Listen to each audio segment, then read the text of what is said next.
Dear students, आज हम electrochemistry में बहुत ही इम्पॉर्टेंट टॉपिक कंसंट्रेशन सेल के बारे में पढ़ेंगे। कंसंट्रेशन सेल या सांद्रता सेल को जानने से पहले हम प्रीवियस लेक्चर में जो हमने सेल के बारे में स्टडी किया था उसको हम एक बार रिवाइज कर लेते हैं। हमने ये देखा था कि जो हर सेल होती है वो दो हाफ सेल या दो अर्ध सेल से मिलकर बनी हुई होती है और प्रत्येक अर्ध सेल के अंदर एक इलेक्ट्रोड होता है और एक इलेक्ट्रोलाइट का सॉल्यूशन होता है। अब ये इन दो संकटों के अंदर अगर हम इसकी कंसंट्रेशन में वेरिएशन की बात करें, सांद्रता में वेरिएशन या विविधताओं की बात करें, तो हम ये देख सकते हैं कि जब हम किसी भी प्रत्येक अर्ध सेल के बारे में जब हम बात करते हैं तो उसकी इलेक्ट्रोड की सांद्रता में किस प्रकार हम वेरिएंस ला सकते हैं, किस प्रकार उसको परिवर्तित कर सकते हैं। इलेक्ट्रोड में हमने देखा था कि गैस इलेक्ट्रोड भी होते हैं और मेटल के इलेक्ट्रोड्स भी होते हैं। तो जो गैस के इलेक्ट्रोड होते हैं उसके अंदर गैस प्रवाहित की जाती है उसके रेस्पेक्टिव आयन के सॉल्यूशन के अंदर, और चूंकि गैस जो है बैड कंडक्टर ऑफ इलेक्ट्रिसिटी है इसलिए वहाँ पर हम प्लेटिनम जो है एक इनर्ट इलेक्ट्रोड को यूज़ में लेते हैं। इसी प्रकार जो मेटल के इलेक्ट्रोड्स हैं उनकी सांद्रता में विविधता लाने के लिए हम उनके विलयन बना सकते हैं, जैसे कि मरकरी के अंदर कुछ मेटल्स को डिसॉल्व किया जा सकता है और उसकी कितनी सांद्रता को हम डिसॉल्व कर रहे हैं उसके अकॉर्डिंगली सांद्रता में विविधता लाकर हम सांद्रता सेल का निर्माण कर सकते हैं। सांद्रता सेल इन्हीं दो संकटों की सांद्रता के अंदर वेरिएंस के हिसाब से दो भाग में डिवाइड की जाती है, दो भाग में क्लासीफाई की जाती है। पहला तो है इलेक्ट्रोड कंसंट्रेशन सेल और दूसरा है electrolyte concentration cell. As a name suggest, electrode concentration cells के अंदर जो इलेक्ट्रोड है उनकी सांद्रता के अंदर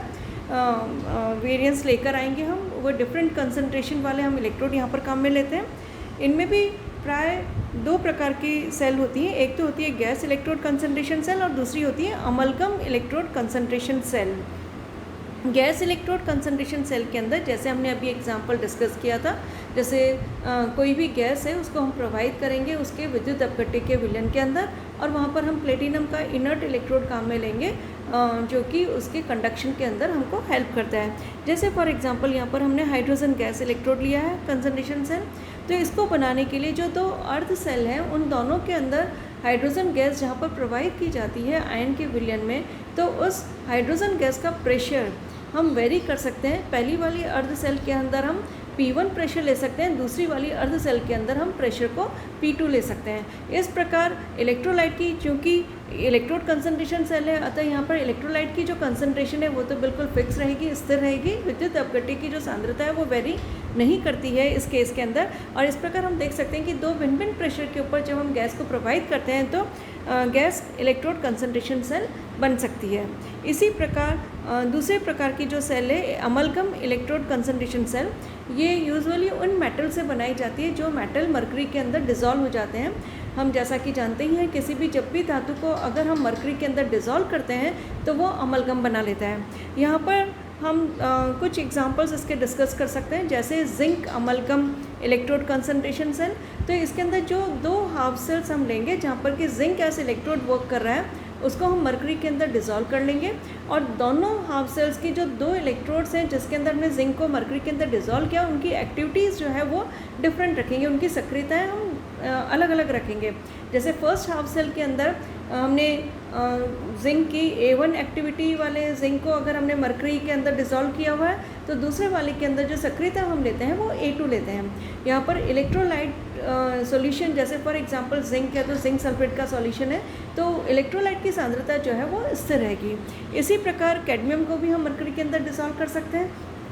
कैडमियम को जब हम मरकरी के अंदर डिसॉल्व करेंगे तो कैडमियम अमलगम बनेगा और इस कैडमियम अमलगम की हम मतलब इसका तात्पर्य यह है कि हम कितना अमाउंट कैडमियम का मरकरी के अंदर डिसॉल्व करते हैं उसके हिसाब से हम उसकी सांद्रता तय कर देते हैं। उसी के हिसाब से उसकी बेटर वर्ड्स में हम बोल सकते हैं कि एक्टिविटी, सक्रियता को डिसाइड कर लेते हैं। इस प्रकार अलग अलग सक्रियता के दो इलेक्ट्रोड लिए उनको हमने इलेक्ट्रोलाइट के उनके रेस्पेक्टिव जो इलेक्ट्रोलाइट के सॉल्यूशंस है उसके अंदर उसको इमर्स कर दिया, उनको डुबो दिया और इस प्रकार हम देख सकते हैं कि जो अमलगम इलेक्ट्रोड कंसंट्रेशन सेल का निर्माण हो सकता है। दूसरे प्रकार की, जैसा कि हमने देखा था कि इलेक्ट्रोलाइट कंसंट्रेशन सेल मतलब विद्युत अपघट्य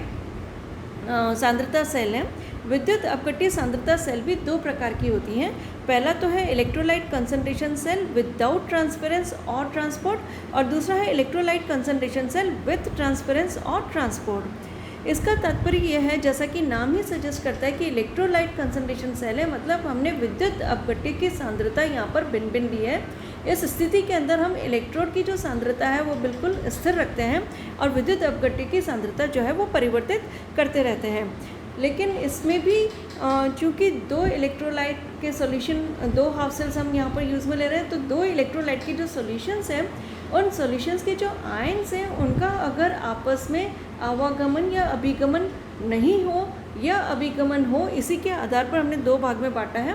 पहला वाला जो है इसमें विदाउट ट्रांसफरेंस या विदाउट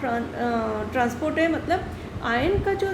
ट्रांसपोर्ट है, अभिगमन है, वो एक विलयन से दूसरे विलयन पर नहीं, विलयन की ओर नहीं होगा, जिसके कारण दोनों द्रवों की संधि यहाँ पर नहीं बनती है। और इस प्रकार की जो सेल है उसको हम बोलते हैं electrolyte concentration cell without transport या विदाउट ट्रांसफरेंस, यानी कि अभिगमन विहीन विद्युत अपघट्य सांद्रता सेल। दूसरे प्रकार की जो सेल होगी उसको हम बोलते हैं electrolyte concentration cell with transference और ट्रांसपोर्ट,